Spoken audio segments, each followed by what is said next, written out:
as his lefty do-gooding tweets suggest, or is he a massive fraud? And we finally found evidence of that systemic racism we've heard so much about, but it's against white men. This is your Saturday Night Showdown.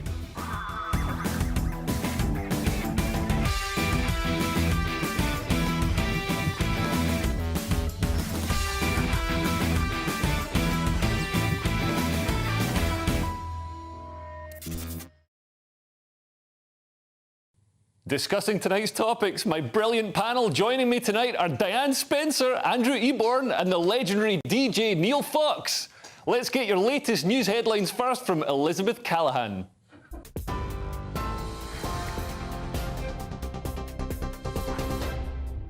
Thank you, Leo, and good evening. I'm Elizabeth Callahan in the GB newsroom. The UK and Italy have agreed to finance a plan to return migrants to Tunisia as the Prime Minister warned that illegal migration could overwhelm European countries. Rishi Sunak addressed a crowd of Italian Conservatives in Rome today after meeting Italian Prime Minister Giorgia Meloni. The agreement will see the two countries assist in the voluntary return of migrants currently stuck in Tunisia. The Prime Minister says it's now more important than ever to tackle illegal migration. If we do not tackle this problem, the numbers will only grow. It will overwhelm our countries and our capacity to help those who actually need our help the most. The cost of accommodating these people will anger our citizens, who won't understand why their money should have to be spent on dealing with the consequences of this evil trade. It will destroy the public's faith, not just in us as politicians, but in our very systems of government. Meanwhile, a second migrant has died after another small boat emergency in the Channel. It comes after a separate incident in which a Sudanese national died off Dunkirk this morning. Another two migrants are missing after that rescue, where a small boat carrying more than 60 people got into difficulty.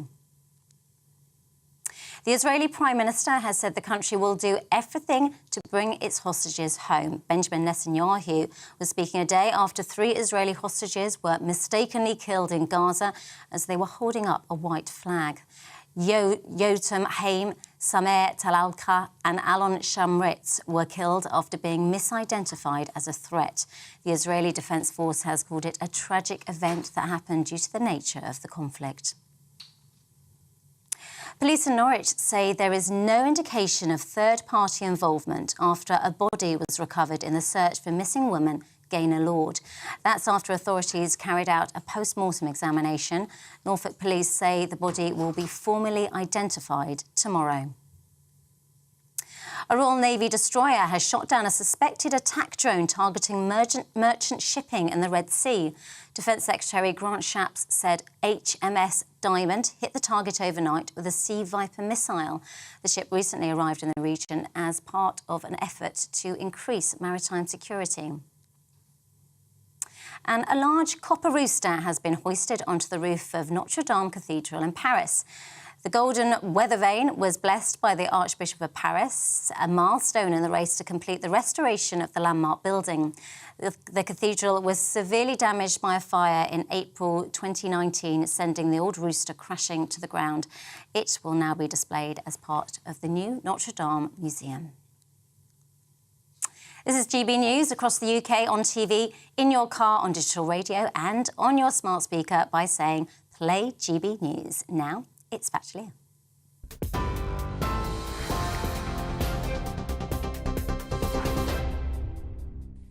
Thank you, Elizabeth, and welcome to the Saturday Night Showdown. Now, when you look at this picture, what do you see? Is this a man in a wig, or is this a real natural woman? This is Green Party politician and trans woman Melissa Poulton. Apparently, the Green Party don't mind using plastic when it's for dodgy wigs. According to Poulton, the Green Party and gender ideologists, Poulton is a real woman, a proud trans lesbian, no less, and anyone who thinks otherwise is a transphobic bigot. But according to My Eyes, Poulton is a bloke in a wig and a cheap frock, or possibly a gorilla that's been shaved and stuck in a wig and a frock, but they don't look anything like any woman I've ever seen. And I'm from Dumfries. Poulton's political rival, the MP for Redditch, Rachel McLean, who is a real woman, kicked up a fuss last week when she shared a post on Twitter referring to Poulton as a man who wears a wig. While the Greens don't know what a woman is, my Worcestershire neighbours, the people of Bromsgrove, certainly do, McLean added. Melissa Poulton then appeared on the BBC to condemn Rachel McLean. Let's have a listen.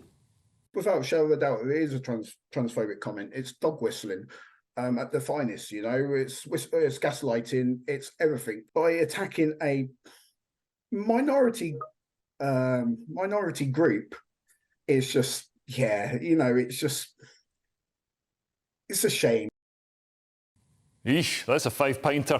Poulton accused Rachel of gaslighting. Wait a minute, who's really gaslighting who here? I'm feeling pretty gaslit myself at the moment of being forced to pretend that Poulton is a woman.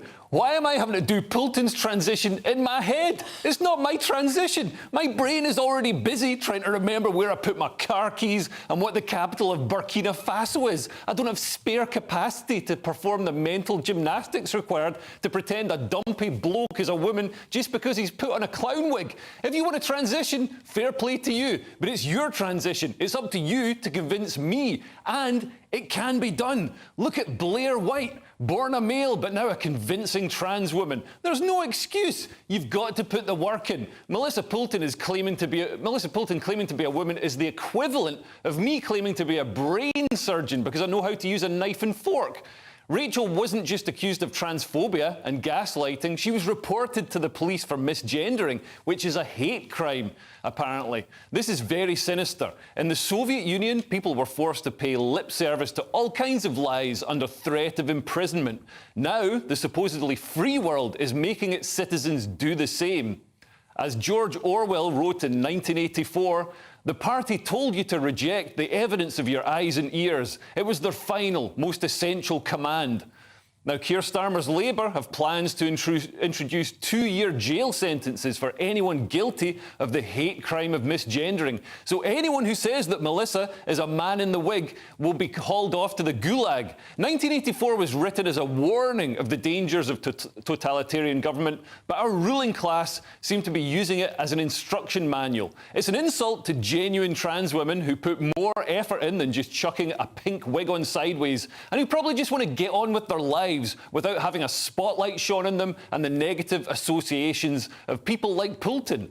And what are the motives of this Green Party candidate? Poulton is a supporter of the 50-50 Parliament campaign. That's a campaign to increase female representation in Parliament to 50%. Could Melissa Poulton be gaming the system by pretending to be a woman to have more of a chance of getting political power? Whatever Poulton's motives, he ain't a lady. It definitely should not be a crime to say that, any more than it's a crime to say that the sky is blue or water is wet. And if anyone's offended by that, well, I'm a real woman, a proud trans lesbian myself. Checkmate.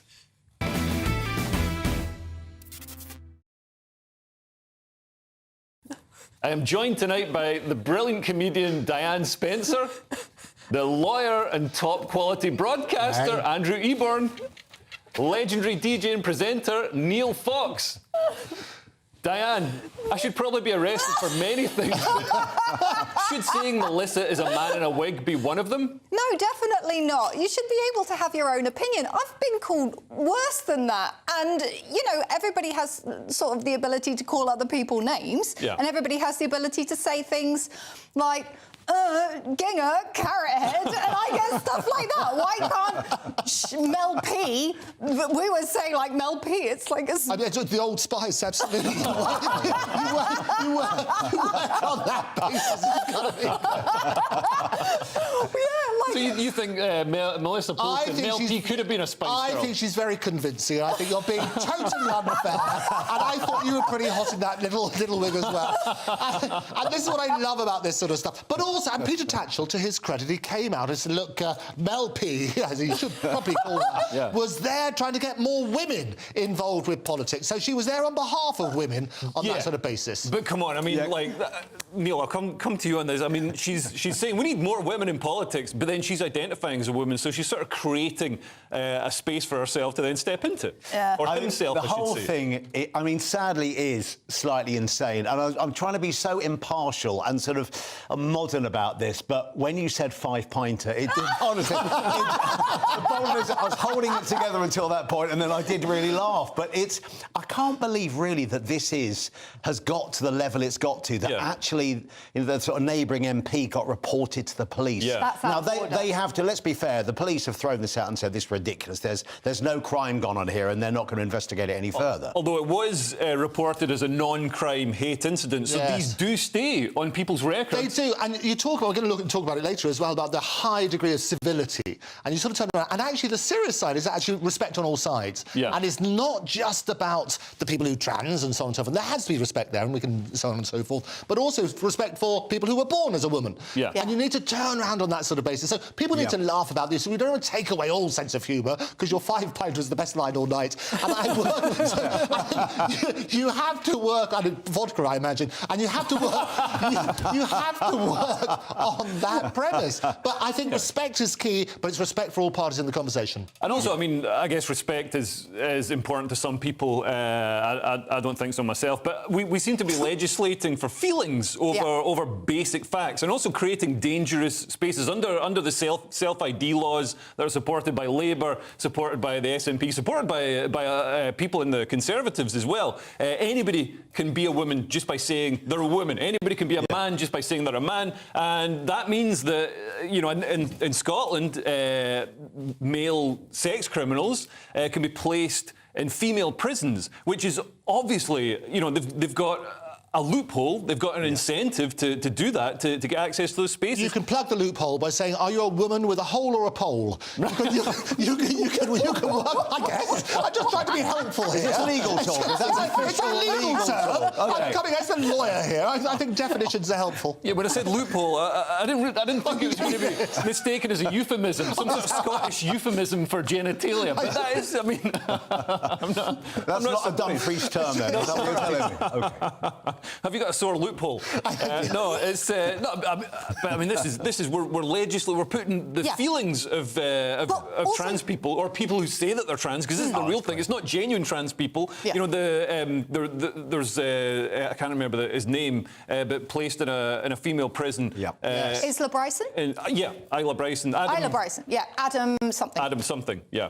Yes, but the point is that it's also, like with the 50-50 campaign, there feels like there's an element of queue jumping here with Mel P, because not only was Mel P unsuccessful when she was in a previous political party, she not only changed genders, she also changed political party. Was she in the Tories? Or was he in the Tories? So he was in the Tories, and now she's in the Green. But actually, I think she's actually very, very clever, because how many people are talking about her, which they wouldn't do normally? And it's P.T. Barnum, the great showman, who always said, if you want to draw a crowd, start a fight. And how many column inches, how many blood vessels being burst by the media as a result of these glorious wigs? I love it. It's gotta be good. I bought that from Melissa. I love it. It's from her own line. Is that right? So she's launched that. It was very convincing, by the way, if I may say. I mean, really, for a moment, it was like... Where's Leo? No, where's Leo? And I was down to a 4-pinter with him.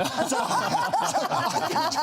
imagine if I'd worn a kilt as well. I'd be fully there. But I mean, do you think gender ideology has jumped the shark? And this is the thing that's really sort of illuminating the sort of madness of it, Dan. Well, go on, you go. No, please. No, I was going to say the whole thing has got so out of hand. I mean, this is slightly insane, and please stop using the term Mel P, because it just, I don't want to think of Mel as one of the Spice Girls, and it's just, which Spice would she be? It's all getting too confusing. But look, it's just gone too far. I mean, J.K. Rowling, of course, who was so in the press over all of these matters over the last couple of years, you kind of go, as a proud woman who's, as she has always said, tried to defend women's rights, and you kind of thing, and the neighbouring MP.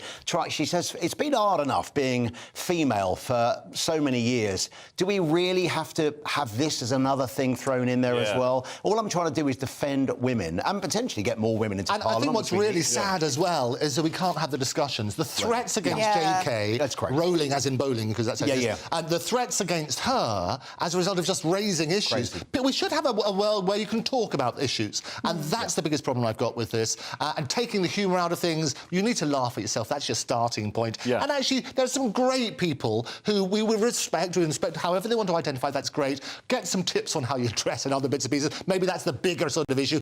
The Mel P could look like a fantastic woman, given a bit of assistance.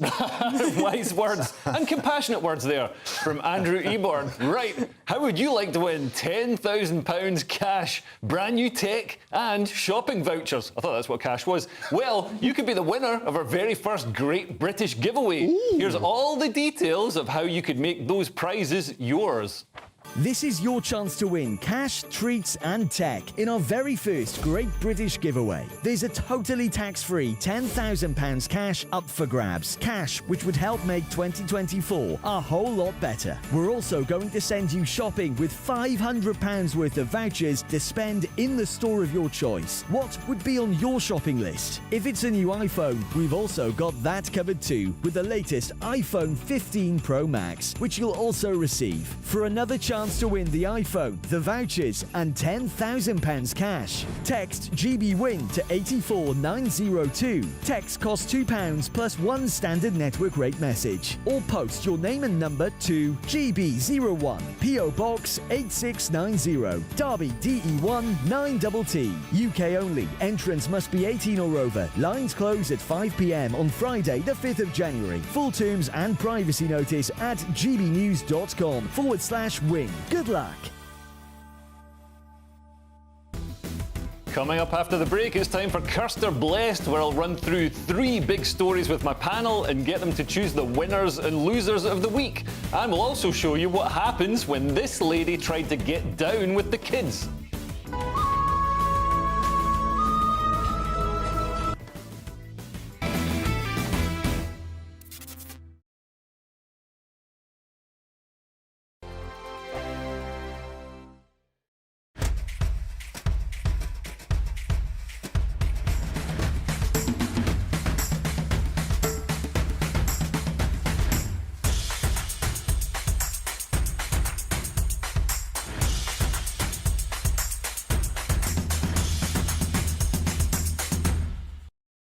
I think the most exciting bit for me is talking to people. People who I think are ignored often by the major news channels. We're going to give news they want to hear. There's a voice there that needs to be heard. I think there's a chance here for a diversity of opinion to be expressed, which you don't find elsewhere. It's really exciting. We don't hold back. We're free to say how decisions that are taken here affect us all around the country. Only on GB News, the People's Channel, Britain's news channel. There's only 3 people you can trust in life: your doctor, your lawyer, and your nana. I'm not sure. So join me, Nana Aquia, at 3 p.m. every Saturday and Sunday, where we discuss the biggest topics of the weekend. Be ready for battle. Could you be quiet? What is this? It's my new teeth. It's your new teeth. I don't bite. Well, not without a good reason. Always honest, always fun. Every weekend at 3 p.m. on GB News, the People's Channel, Britain's news channel. I'm Michelle Dewberry, and I'm not here to tell you what to think. I'd much rather hear what you have to say. So send in your opinions to gbviews@gbnews.com. Keep them clean, and you never know, I might read them out. With my panel here on Jubes & Co, we debate, we get stuck into the issues of the day on a show where all views are welcome, especially yours. GB News, the People's Channel, Britain's news channel. Join us every night on GB News at 11 p.m. for Headliners, which is 3 top comedians going through the next day's news stories, which is exactly what you need, because when the establishment has gone crazy, you need some craziness to make sense of it. Headliners. You don't have to bother reading the newspaper. We've got it covered for you. Every night at 11 p.m. and repeated every morning at 5 a.m. We won't send you to sleep like some of the other paper review shows out there. So join us 11 p.m. every night on GB News. The People's Channel, Britain's news channel. Who is it? We're here for the show. Welcome to the Dinosaur Hour with me, John Cleese. I was married to a therapist. And you survived? I thought we were getting Hugh Laurie. Second best. You interviewed Saddam Hussein. What's that like? I was terrified. I'm playing strip poker with these three. Ah! No, thank you. My CDs need to be put in alphabetical order. Are you going to be problematic again? The Dinosaur Hour. Sundays on GB News.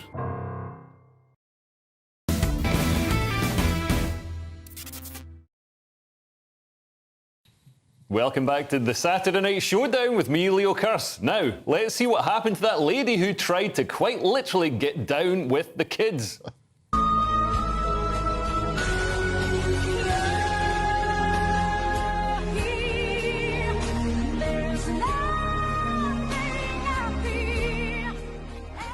Oh, no. So for anybody listening on radio, that was a woman who jumped into, you know, the big foam block pits that look like immense fun. She jumped in and she did not come back out. That is, I think she's currently in China. That is, she's still travelling through the Earth's mantle. Have you been to one of those? I have, because that's an indoor gymnastics centre, right. And you're allowed to do adult gymnastics, which is great until you get knee problems like me. But they have these massive foam pits, which are fabulous. And do you know what? I can understand why she sunk. Right. Because, well, not being fair to her, you have to treat it like quicksand. Once you're in, unless you're quite physically strong, right, you have to you can't get out. And so do you see skeletons at the bottom? I'm sure there are, you know, dead people down at the bottom of the foam pit, but I've never swum down that far. Right, OK. Well, it's time now for Cursed or Blessed. Me and my brilliant panel will look at 3 big stories and decide who are the week's winners and who are the losers. Who will get the prize Saturday Night Showdown glitter ball and who will skulk off into the night unrewarded? Where else to start but with Prince Harry? It's not been a great year for the Duke of Sussex, but he enjoyed a rare win on Friday, awarded over £140,000 in damages in a privacy case launched against Mirror Group newspapers for phone hacking. The hackers have countersued, saying that listening to hours of Prince Harry moaning about how he hates the press constituted abuse in the workplace.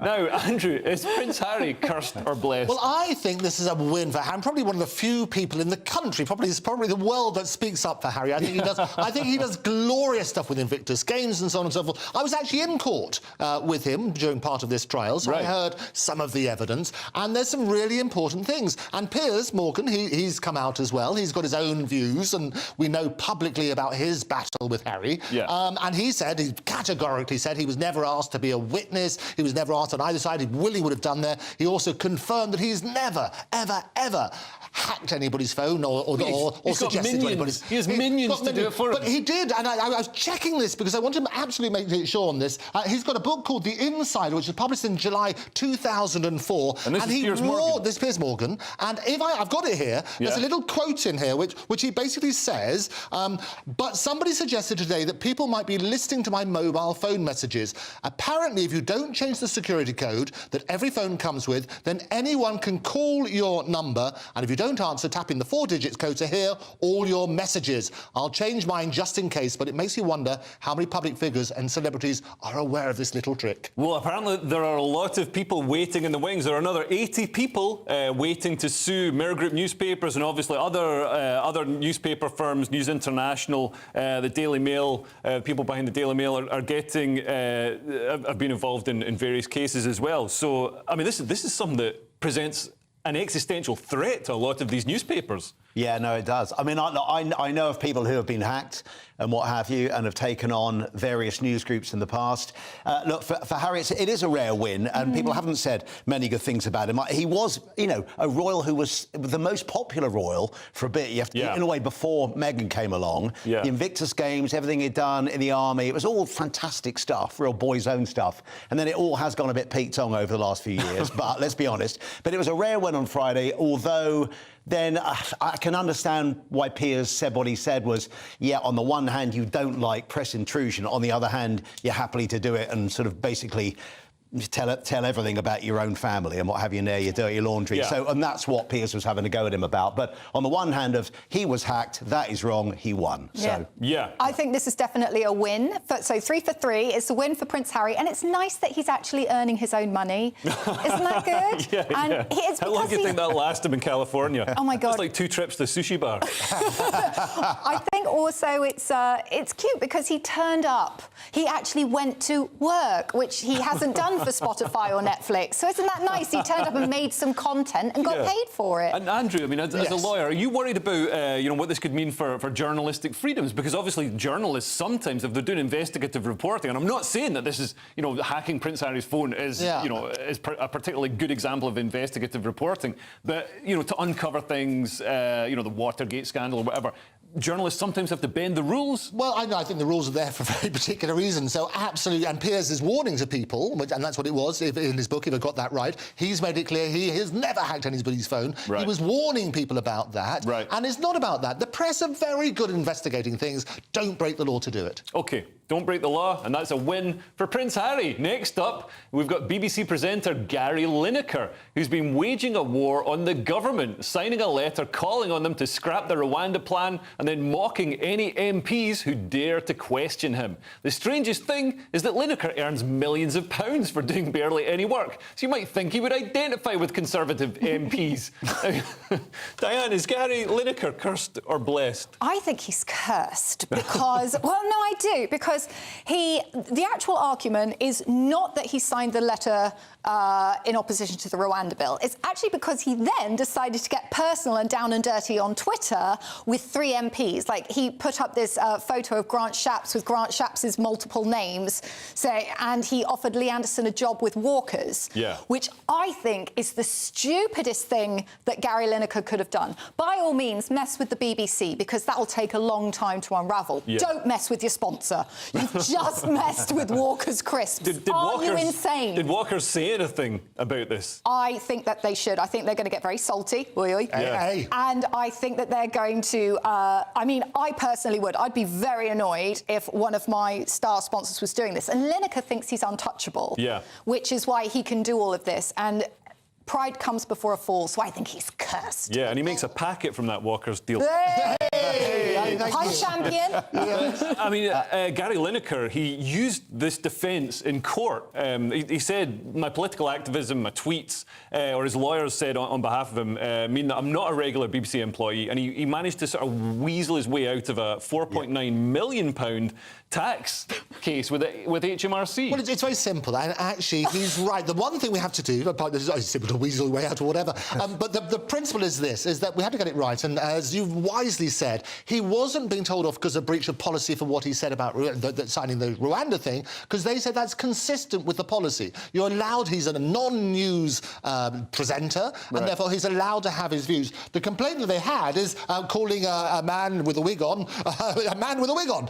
So it's basically, and that's what they say, you have to treat people with a high, this is what they say, the high degree of civility. And that's what they're complaining about, and they're looking at it. So I think we have to be very, very clear on that. He's allowed to say whatever he likes about Rwanda, that is what they're saying on that sort of basis, but you can't be rude to people. Was he not, were those 3 people that he picked out, though, hadn't those people basically given Gary Lineker some stick for actually sticking his neck out? Right, so I guess he was just having a go back at them. He was responding in his own way. I mean, in a way, it's really good that he actually did come out and say what he thought, because, of course, they all had to sign a document basically saying, you're not allowed to do this, you're a BBC employee. So, and you kind of go, well, OK, he can talk about sport, but I'm sure he can talk about anything else. He's a normal human being, a private citizen, right? So hopefully freedom of speech.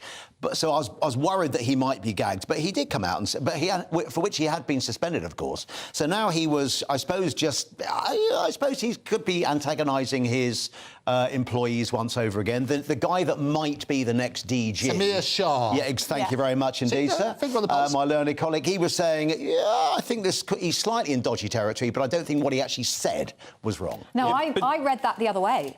I read that Samir Shah's interview, because also, just to go back to your previous point, just because a group of politicians give you jip on Twitter, that doesn't mean that you should respond. Yes. You know, never feed the trolls. And also, those politicians are not held in place by that BBC policy. And I thought it was a bit dodge that Samir Shah, during his interview with the government, because let's remember that it's the government that appoints the BBC Director General, he was going, oh, yes, well, I think we should look at the policy.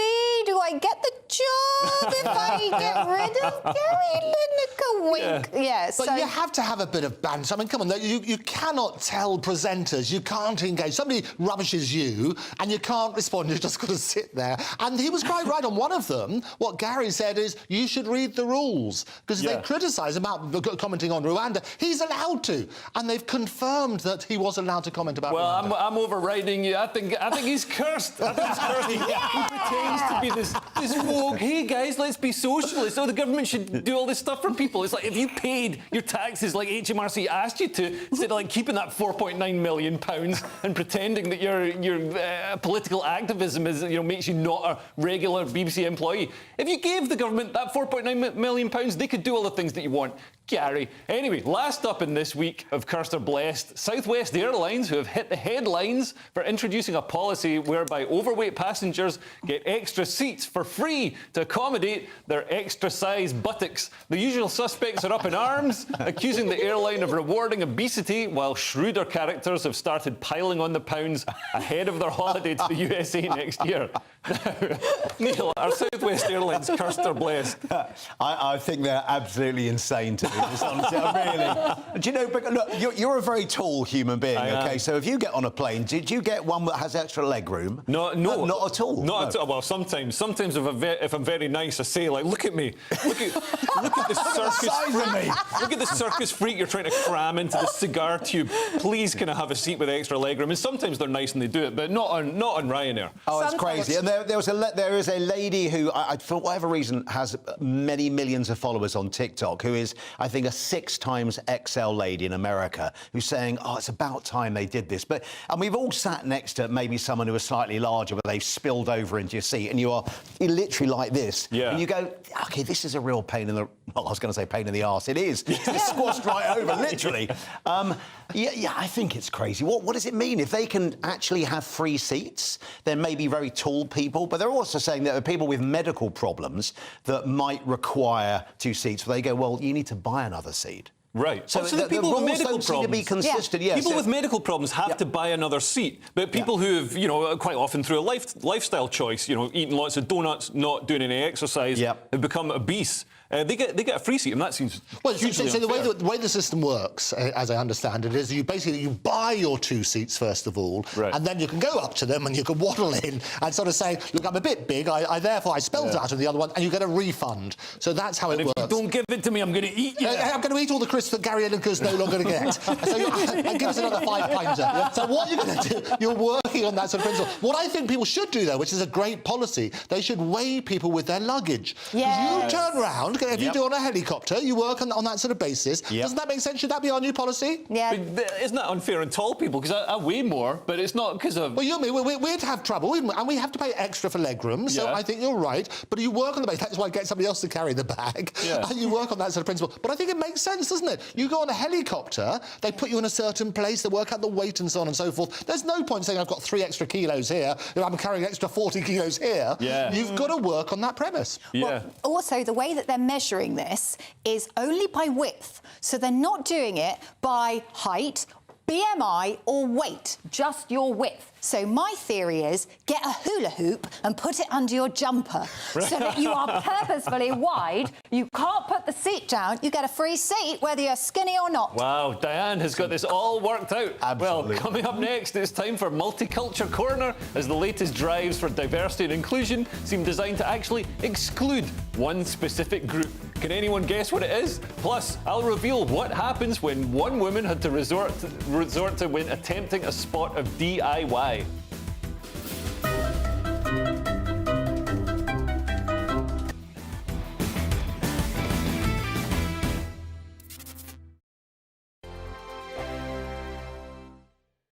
Your weekend starts here with Friday Night Live with me, Mark Dolan, 8 till 9 on GB News. Big stories, big guests and big laughs as we get you ready for a cracking weekend. That's Friday Night Live with Mark Dolan. Fridays 8 till 9 on GB News. Bring your own drinks. The admission's free. Wake up to the headlines with Headliners every morning at 5 a.m.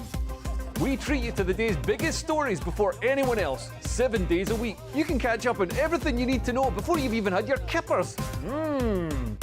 Headliners every morning at 5 a.m. only on GB News, the People's Channel, Britain's news channel. In the GB Newsroom, we bring you the news as it happens. With our team of dedicated journalists across the UK, we're ready to give you accurate reporting every day. When the news breaks, we'll be there with bulletins on GB News, the People's Channel, Britain's news channel. Big news, big debates, big opinion. Patrick Christie's Tonight is the week's biggest show. Every weekday, 9 to 11 p.m, we've got the inside track on the day's top stories. There'll be sharp takes you won't get anywhere else. We will set the news agenda, not just follow it, and I want to bring you along for the ride. Whatever it is, we'll have our finger on the pulse. It's news, but it's this close to entertainment. Patrick Christie's Tonight, 9 to 11 p.m, only on GB News, the People's Channel, Britain's news channel. Good afternoon, Britain. Good afternoon, Britain. Join us, Tom and Emily, To find out what's happening in the heart of Westminster. and why it matters to you. Weekdays from midday, we bring you the most compelling stories from across the United Kingdom. And from your doorstep to our inbox. That's right, we want to hear from you. GB News, Britain's news channel. GB News, unlike other broadcasters, isn't obsessed with the London-Westminster bubble. We think there's a nation beyond the M25, and that's why we talk about the issues that matter across the land. Join me on State of the Nation, 8 to 9 o'clock, Monday to Thursday, on GB News. Daisy's listening, and you should too. I'm Andrew Doyle. Join me at 7 o'clock every Sunday night for Free Speech Nation, the show where I tackle the week's biggest stories in politics and current affairs with the help of my 2 comedian panellists and a variety of special guests. Free Speech Nation, Sunday nights from 7 on GB News, the People's Channel, Britain's news channel. Tired of the usual focus-tested, pre-prepared Westminster runaround? Well, so am I. So you want higher taxes? Is your department to blame for this? Are you rethinking this policy? Every Sunday at 9:30, I'll be sitting down with those in power to get the truth about the issues affecting you. Let's be honest, we've known about the cost pressures of this project for years, not months. That's the Camilla Tominey Show, a politics show with personality. On GB News, the People's Channel, Britain's news channel.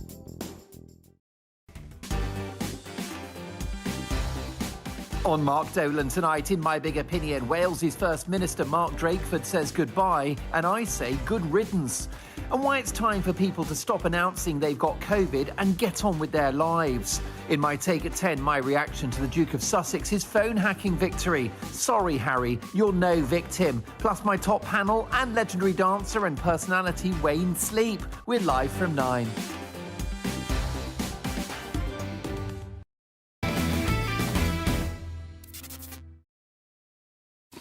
Welcome back to the Saturday Night Showdown with me, Leo Curse. And first things first, let's take another look at that DIY attempt and see what happened next.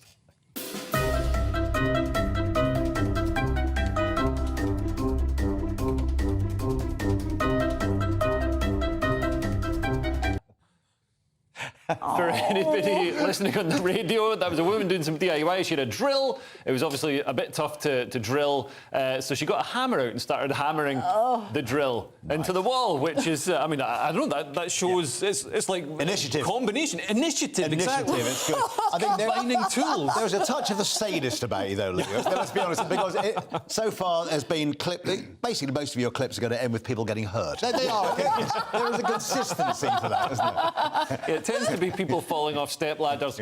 Anyway, it's now time for Culture Corner, or in this case, Multiculture Corner, because it's been another week where it seems like a drive for diversity and inclusion simply means let's discriminate against white men. The boss of insurance giant Aviva, Amanda Blank, says no non-diverse hires are made at senior level without her having signed off on them. Is this fair? White working class boys do worse than all other demographic groups at school, but if they do strive to to achieve good marks is all for nothing because woke CEOs like Amanda will stop them getting hired. Meanwhile, over in Boston, Mayor Michelle Wu decided to host a Christmas party intended only for electeds of colour. She then apologised, not for holding a racially segregated party, but because her aide sent the email to everyone, so the news got out. Let's have a look at her apology.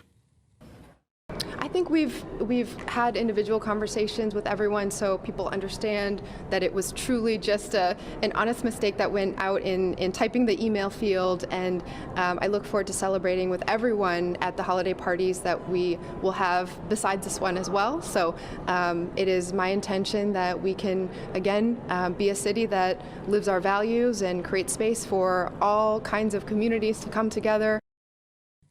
Diane, I thought that diversity and inclusion was about not being racist. This seems pretty racist to me. I mean, I'd be a bit... I don't know. I mean, I don't personally work for the Boston Council. I'd be a little bit upset if there was a party and I definitely wasn't invited. Yeah, but you might work for Aviva, or you might have insurance with Aviva. Now, the thing with Aviva is insurance already is just catastrophising. It's just saying to people, the worst could happen, give us money and we'll help. And so I don't like insurance. So you see it as gambling on bad luck? It is. It's almost like cursing yourself. Right. But this woman... I'm not sure you're legal to use for him. You're not legal to drive, Diane. What? You need insurance for certain things. Yeah. It's a legal requirement. Oh, yeah, petition for sure. So this woman, a blank, she said, sorry, a Blanc, Amanda Blanc. Yeah. She's drawn a blank. She is the CEO, and she says that she will only hire white men if she gets to vet them at the last opportunity. Yeah. Now, at first, she said... You think she's just using this for dating? Oh, yeah, take your top off, I'll vet you. No, maybe what's going on?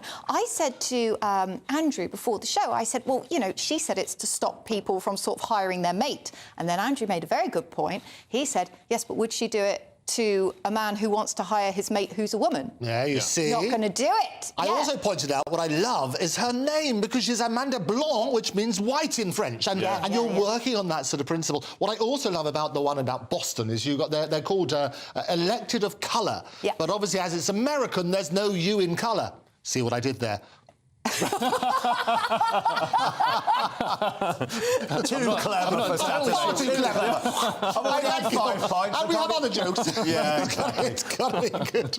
Interesting, though, isn't it? Yeah, but I mean, this is surely just going to cause more resentment, more division in society. Yes. You know, if you're prioritising certain groups and then openly discriminating, bragging about discriminating against white men. It doesn't come across very well, does it? I mean, I have a friend of mine who did run an insurance business at one point. He said they really did have, though, trouble trying to attract females into their business. So they have, as an industry, tried to find ways of making it more attractive. And maybe this is her basically going, look, if you're going to make a senior hiring, can I have a look at it first to see if we've actually ticked all the boxes? Yeah. So we don't just hire another bloke from a public school. Maybe that's slightly defending her too much, but I'm just saying we don't know the whole story. The other one, though, I mean, honestly, from Boston, that kind of stuff just makes me sick. Partly because I always kind of go, I have a colour too. I just happen to be, my colour is white. Yeah. Why, when something goes out as public as that, her apology was slightly cringeworthy. I was like, oh my God, this is getting worse by the second. Yeah. You should have just gone, I cocked up, I'm sorry, it was an absolute mistake. And it's always important to play devil's advocate, because they're not here to defend themselves. It's always just easy to rush in there.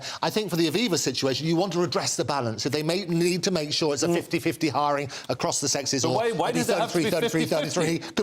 Why has everything got to be 50-50? Are they going to do that in oil rigs? Are they going to do that in the military? Are they going to do that for sewage workers? I'll tell you what I believe, Leo. What I believe is that it should be equal opportunities for everybody, and it should be based on meritocracy. Yes. That's the important thing. Best person for the job is what you should go for. This is incredibly important, and I'm a firm believer in meritocracy, because what I believe Leo and I have seen on the circuit is sometimes you will get a comic from a minority group who is pushed into a bill and they are not ready for that position. And then what they do is they absolutely die in front of a crowd. They can't handle it, and they like reinforce the idea of, oh, well, that person's not funny because... And please welcome Leo's next guest. Who was that? Yeah. But do you see what I mean? I do, absolutely. And similarly with this diversity, equity and inclusion, yes. it creates the idea in people's minds that, people from this demographic or that demographic, they only got the job because of their, immutable characteristics. And we see it's across other areas as well. So the White House released their Christmas video this week, which we've got a clip of we're going to show briefly. And it was made by Dorrance Dance. I know it looks like something out of the Hunger Games crossed with Clockwork Orange. There we go. It's made. I mean, it's quite a fun thing. Although it's got slight child catcher vibes, which you might not particularly want to show. But it's made by Dorrance Dance, which have a lot of discredited members who've espoused anti-Semitic views, anti-white views, crazy ideas like abolishing prisons and defunding the police. We've also seen this week as well. There's a film this coming out. They've launched the trailer called The American Society of Magical Negroes. Now, that title made me take a sharp intake of breath. We've got a clip of the trailer here. Okay. There we go. I don't really understand. It's easier to say. What's the most dangerous animal on the planet? Shark. White people, when they feel uncomfortable. White people feeling uncomfortable precedes a lot of bad stuff for us. That's why we fight white discomfort every day. Because the happier they are, the safer we are. Wow. So they're saying that the most dangerous people are white people when they feel uncomfortable. I mean, that makes me feel a bit uncomfortable, which apparently makes me dangerous. Yeah, I think you've got to be so careful about making all these prejudices. I think division works both ways. Yeah. And that's why I say you need to have a society where you are blind to colour, race, creed, all that sort of stuff, and that sort of principle. But getting those petty prejudices and fueling that is appalling. I can't believe I've just seen that. I literally can't believe I've just seen that. That's awful. That's really bad. I can't wait to see it in the cinema, to be honest. I mean, this is one I'm going to be spending 15 quid to get a ticket for. I almost wish you could show a clip of Morgan Freeman, who's the actor who I think talks such sense sometimes. He says the way to stop racism is to stop constantly talking about racism. And when I see something like that, you go, if it was the other way around, oh my God, there would be bloody riots. It's just nuts. People would be in jail. Anyway, after the break, we'll be covering the most important story of the day. What's the best way to tackle Christmas party hangovers? And on the topic of Christmas, we'll show you what happens when you combine a small indoor space and lots of sparklers. See you in a minute.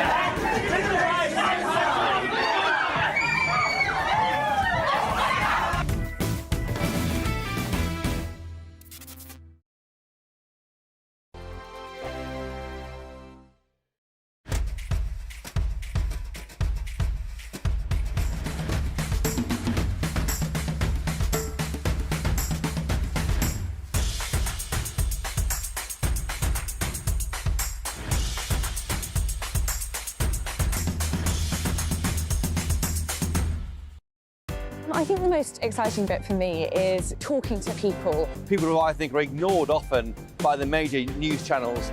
We're going to give news they want to hear. There's a voice there that needs to be heard. I think there's a chance here for a diversity of opinion to be expressed, which you don't find elsewhere. It's really exciting. We don't hold back. We're free to say how decisions that are taken here affect us all around the country.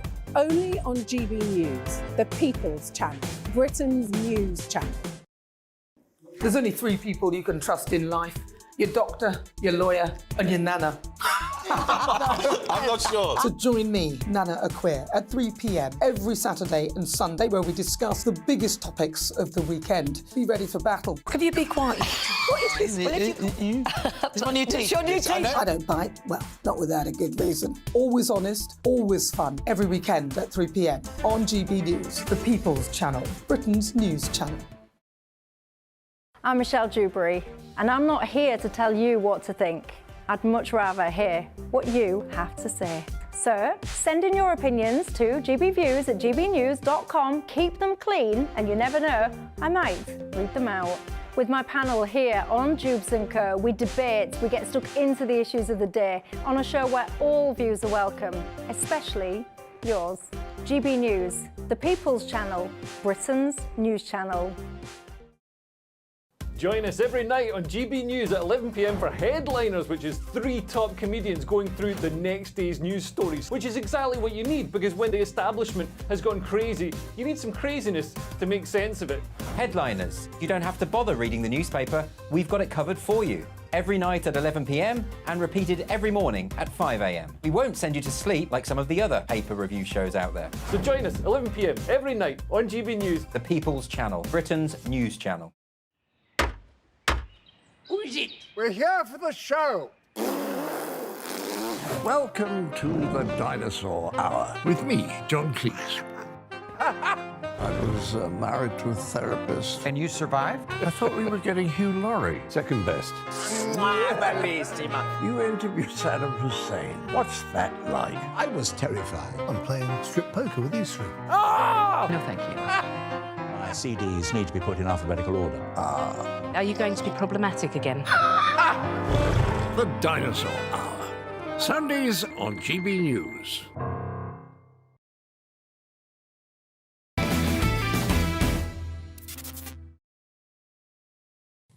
Welcome back to the Saturday Night Showdown with me, Leo Curse. Now, take a look at what happened when one festive party took the notion of Christmas lights to the next level.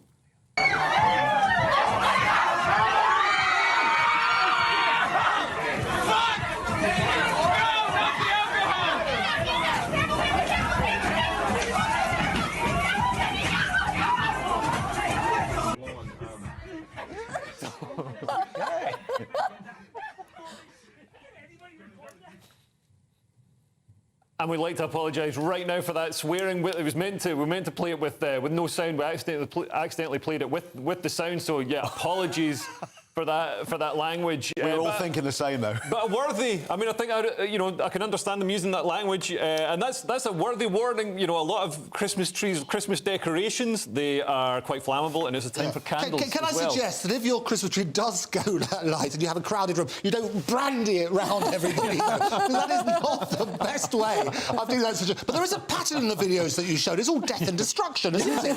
It's an extraordinary element of the show. This is like the Die Hard of news shows. Nobody died there.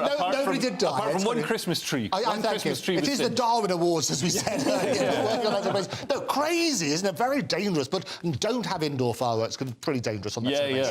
Yeah, absolutely. Now, we need to delve into the most important issue of the night. Hey. How can you go out and get drunk over Christmas without getting a hangover?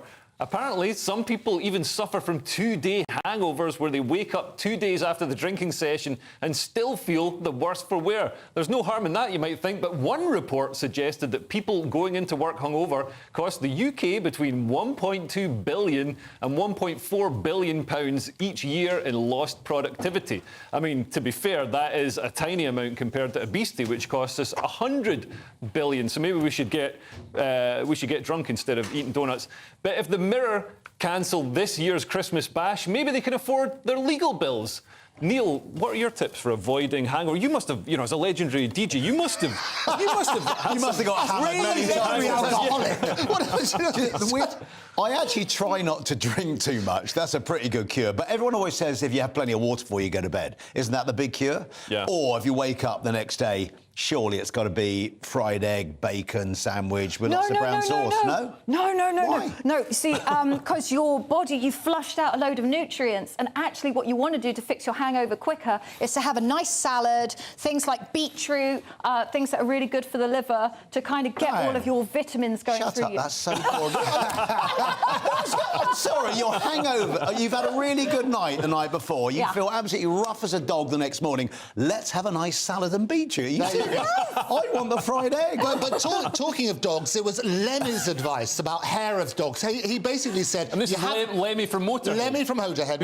He had some crazy hangovers in his time. Well, he said, actually, the way to get a hangover, or not to avoid a hangover, is never stop drinking. Right. So he worked on that sort of basis. That was his advice to everybody. Hair of the dog. Right. And are you drunk right now? No. Okay. I'm not on my 5-pinter, you know. It should be good. I'll keep going. It's always a thrill. Yeah. I mean, I was interested to see that scientists are researching how to stop hangovers. I mean, I don't think there are better things to research for scientists. But, I mean, they found a cure for COVID. Yes. Pretty much straight. They had a vaccine within 6 months. Where's the vaccine for hangovers? Yeah, well, it was targeted, wasn't it? We need to stop everybody doing everything and focus on the hangover, which is obviously, you know, the right and logical thing to do in this current climate, and just pause everything and focus on how we can cure hangovers, because Christmas is coming and we've got to be prepared. One thing I will say is lots of water, and also the next day you want some soft lighting, you want a blanket. Beetroot. You want your salad. You want your salad. And yeah, you want to just be very gentle with yourself. And my mate Sarah, she always says, pasta, water, last thing before you go to bed. You'll be fine. Okay. Also, I went... Yeah, well, right up next, it's Mark Dolan tonight. What have you got for us tonight, Mark? Well, Leo, Prince Harry's phone has been hacked. Clearly, that's a very naughty thing to do. I think, though, that the Mirror journalist should get therapy for listening to his drivel for so many years, and I'm not buying the victim card. Plus, we've got my big opinion and our office Christmas parties asking for trouble. We'll get the inside story on the GB News Christmas party, which is happening right now, and the latest is I'm being told Tom Harwood has been arrested. So. It was always on the cards, Mark. I could see that one coming a mile away. Anyway, thanks to my brilliant panel tonight, Diane Spencer, Andrew Eborn and Neil Fox. And please stay tuned for Mark Dolan next and Headliners on later tonight. And see you again next week. Here's your latest weather from Jonathan. Looks like things are heating up. Boxed boilers, sponsors of weather on GB News. Hello there, I'm Jonathan Vautry here with your GB News weather forecast provided by the Met Office. Rain warnings are in force across western Scotland throughout this evening and overnight, with potential for a month's worth of rain falling by the time we reach the end of the weekend. So do take care here. Elsewhere it will be a drier night, still some outbreaks of drizzle to watch out for, and the cloud will also be thickening in.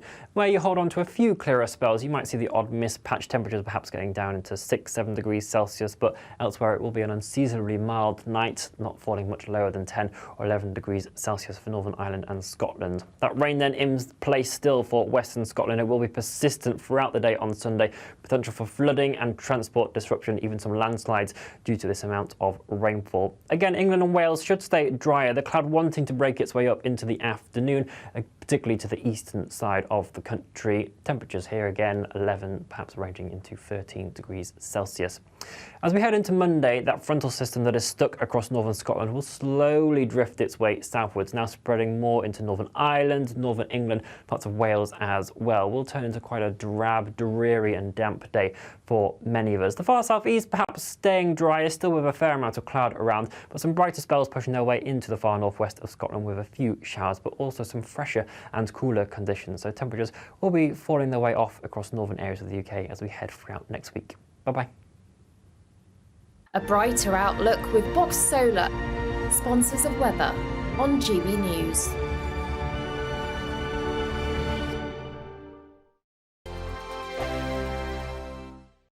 Your weekend starts here with Friday Night Live with me, Mark Dolan, 8 till 9 on GB News. Big stories, big guests and big laughs as we get you ready for a cracking weekend. That's Friday Night Live with Mark Dolan. Fridays 8 till 9 on GB News. Bring your own drinks. The admission's free. Wake up to the headlines with Headliners every morning at 5 a.m. We treat you to the day's biggest stories before anyone else, 7 days a week. You can catch up on everything you need to know before you've even had your kippers. Headliners every morning at 5 a.m. only on GB News, the People's Channel, Britain's news channel. In the GB Newsroom, we bring you the news as it happens. With our team of dedicated journalists across the UK, we're ready to give you accurate reporting every day. When the news breaks, we'll be there with bulletins on GB News, the People's Channel, Britain's news channel. Big news, big debates, big opinion. Patrick Christie's Tonight is the week's biggest show. Every weekday, 9 to 11 p.m, we've got the inside track on the day's top stories. There'll be sharp takes you won't get anywhere else. We will set the news agenda, not just follow it, and I want to bring you along for the ride. Whatever it is, we'll have our finger on the pulse.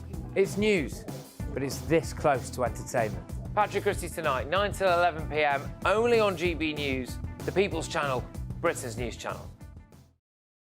Good afternoon, Britain. Good afternoon, Britain. Join us, Tom and Emily, To find out what's happening in the heart of Westminster. and why it matters to you. Weekdays from midday, we bring you the most compelling stories from across the United Kingdom. And from your doorstep to our inbox. That's right, we want to hear from you. GB News, Britain's news channel. GB News, unlike other broadcasters, isn't obsessed with the London-Westminster bubble. We think there's a nation beyond the M25, and that's why we talk about the issues that matter across the land. Join me on State of the Nation, 8 to 9 o'clock, Monday to Thursday, on GB News. Daisy's listening, and you should too. I'm Andrew Doyle. Join me at 7 o'clock every Sunday night for Free Speech Nation, the show where I tackle the week's biggest stories in politics and current affairs with the help of my 2 comedian panellists and a variety of special guests. Free Speech Nation, Sunday nights from 7 on GB News, the People's Channel, Britain's news channel. Tired of the usual focus-tested, pre-prepared Westminster runaround? Well, so am I. So you want higher taxes? Is your department to blame for this? Are you rethinking this policy? Every Sunday at 9:30, I'll be sitting down with those in power to get the truth about the issues affecting you. Let's be honest, we've known about the cost pressures of this project for years, not months. That's the Camilla Tominey Show, a politics show with personality. On GB News, the People's Channel, Britain's news channel.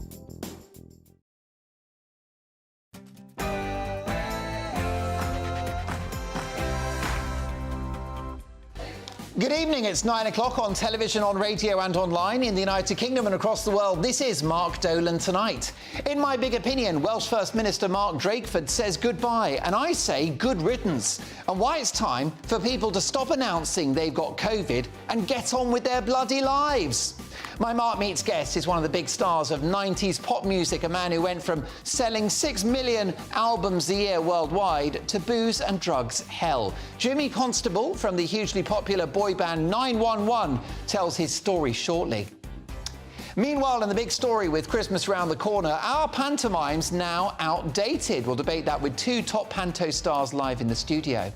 And looking forward to this in my take at 10. My reaction to the Duke of Sussex's phone hacking victory. Sorry, Harry, you're no victim.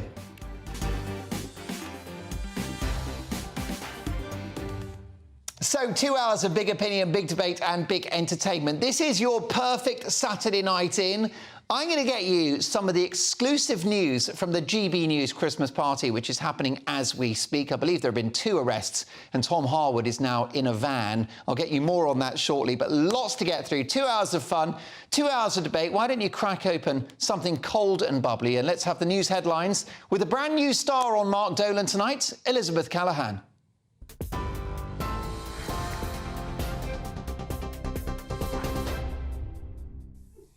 Thanks, Mark, and good evening. I'm Elizabeth Callaghan in the GB newsroom.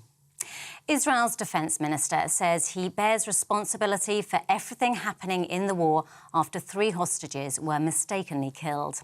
Yoav Gallant says it's terrible for the country and the whole of Israel feels the pain. He says he's spoken to the families of the 3 men who were killed after being misidentified as a threat. They were holding up white flags at the time. The Israeli Defence Force has called it a tragic event that happened due to the nature of the conflict. The UK and Italy have agreed a finance plan to return migrants to Tunisia, as the Prime Minister warned that illegal migration could overwhelm European countries. Rishi Sunak addressed a crowd of Italian Conservatives in Rome today after meeting Italian Prime Minister Giorgia Meloni. The agreement will see the 2 countries assist in the voluntary return of migrants currently stuck in Tunisia. The Prime Minister says it's now more important than ever to tackle illegal migration. If we do not tackle this problem, the numbers will only grow.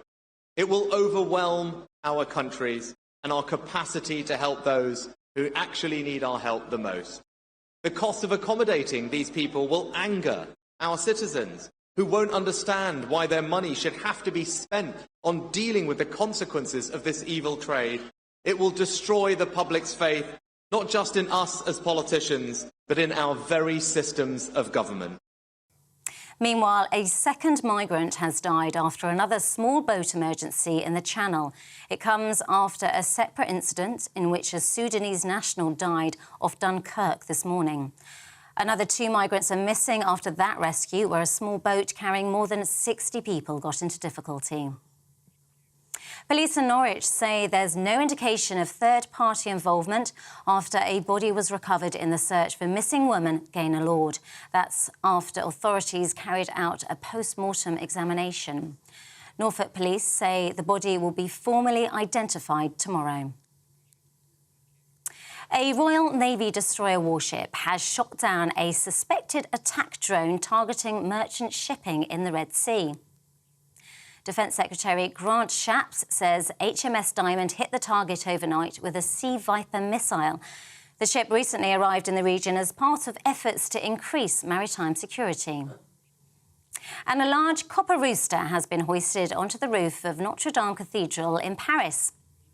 The golden weather vane was blessed by the Archbishop of Paris, a milestone in the race to complete the restoration of the landmark building. The cathedral was severely damaged by a fire in April 2019, sending the old rooster crashing to the ground. It will now be displayed as part of the new Notre Dame Museum.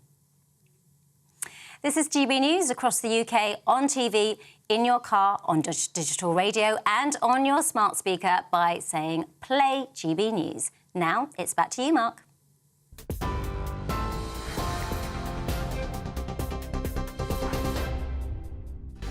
My thanks to Elizabeth Callahan, who returns in an hour's time. Welcome to a busy Mark Dolan tonight, your perfect Saturday night in. Now listen, we need a microphone, don't we, on live telly. Don't you just love live telly?